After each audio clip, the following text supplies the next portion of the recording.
Meus amigos, não sei se vocês se lembram dessa história, mas foi um dos episódios mais dramáticos da história do Rio de Janeiro e da história do Brasil. Foi a queda do viaduto da Paulo de Fronten no Rio de Janeiro. Se você aí tem mais de 40 anos, ou se você tem um irmão mais velho, teu pai e tua mãe vão lembrar disso. A maioria das pessoas estava almoçando. Isso aconteceu 11 horas da manhã. Foi uma das primeiras atuações da Glória Maria, por exemplo, na televisão. E foi dramático, porque parte do viaduto caiu em cima de um ônibus e de vários carros. As pessoas ficaram soterradas e não teve como içar. Enquanto não chegaram os guindastes do metrô e das obras da Ponte Rio-Niterói, as pessoas ficaram presas lá dentro. Eu vou mostrar um pouco dessa história para vocês. O viaduto Engenheiro Freycinet, que é conhecido popularmente como Viaduto da Paulo de Fronten, em referência à avenida que existe logo abaixo do elevado, é uma via expressa localizada na cidade do Rio de Janeiro e que possui 5,2 km de extensão, ligando ali o túnel Rebouças ao início da linha vermelha. O viaduto foi idealizado na década de 60, mas as obras só foram iniciadas de fato em agosto de 1969, na gestão de Negrão de Lima. Em outubro daquele ano, o governador da Guanabara decidiu antecipar a conclusão das obras para março de 1970, através de um intenso ritmo de obras que eram tocadas 24 horas por dia, por meio de vários turnos de trabalho. No entanto, a inauguração do elevado foi adiada e a nova data prometida era fevereiro de 1972. Mas no dia 20 de novembro de 1971, por volta das 11 horas da manhã, um caminhão betoneiro Scania, que era do DER, estava a serviço da Sobrenco, que era a empresa responsável pelas obras do elevado, percorria o elevado, que ainda estava em obras, com uma carga estimada em 8 toneladas de concreto que iria ser aplicada em um outro ponto da obra. Às 11h50, na altura do cruzamento da Avenida Paulo de Fronten com a Doc Lobo, um lance de 120 metros do tabuleiro cedeu com o peso desse caminhão que estava passando por cima. Caiu sobre a Avenida Paulo de Fronten. A queda de parte do tabuleiro, minha gente, esmagou dezenas de veículos, incluindo um ônibus. Vários acabaram explodindo com o impacto, carbonizando os corpos. As primeiras equipes de resgate que chegaram ao local se viram impotentes diante da falta de equipamento para içar as lajes de centenas de toneladas que haviam ruído em cima dos carros. Um cordão policial isolou a área, impedindo que populares tentassem se aproximar.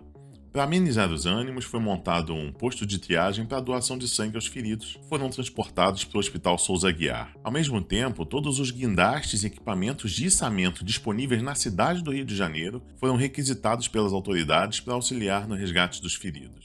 O recém-nomeado arcebispo metropolitano do Rio de Janeiro, que era o Dom Eugênio Salles, ele foi ao local da tragédia e concedeu a extrema-unção aos mortos.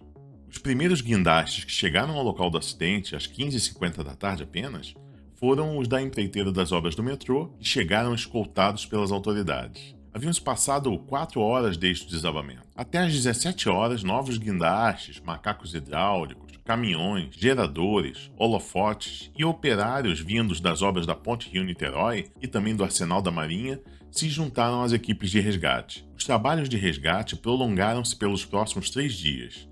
Ao final dos trabalhos, foram retirados 48 corpos, escombros e dezenas de feridos. A cobertura jornalística do acidente foi um dos primeiros trabalhos da repórter Glória Maria para a TV Globo. As autoridades inicialmente culparam a empresa Sobrenco pelo acidente.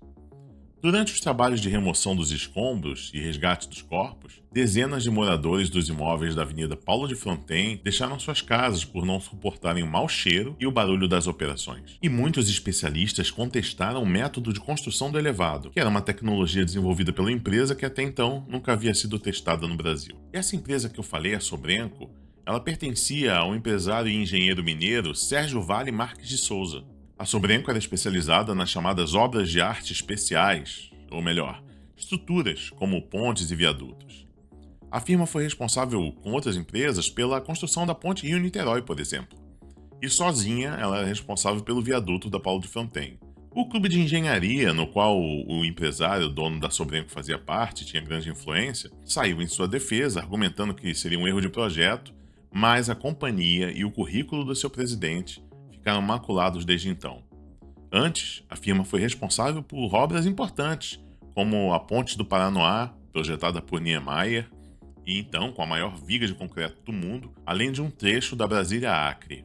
Alguns trechos de informações vazadas à imprensa alimentavam especulações sobre as causas do desabamento do viaduto. Uma das versões era que um erro de cálculo havia sido a causa do desmoronamento, e que um outro trecho do elevado estaria correndo risco de queda, E diante disso, o governo da Guanabara estaria estudando a demolição completa do elevado. Em 10 de janeiro de 1972, foi entregue o laudo realizado pelas comissões de investigação ao governo Freitas, uma ruptura por flexão causada pela abertura de janelas de inspeção não previstas no projeto.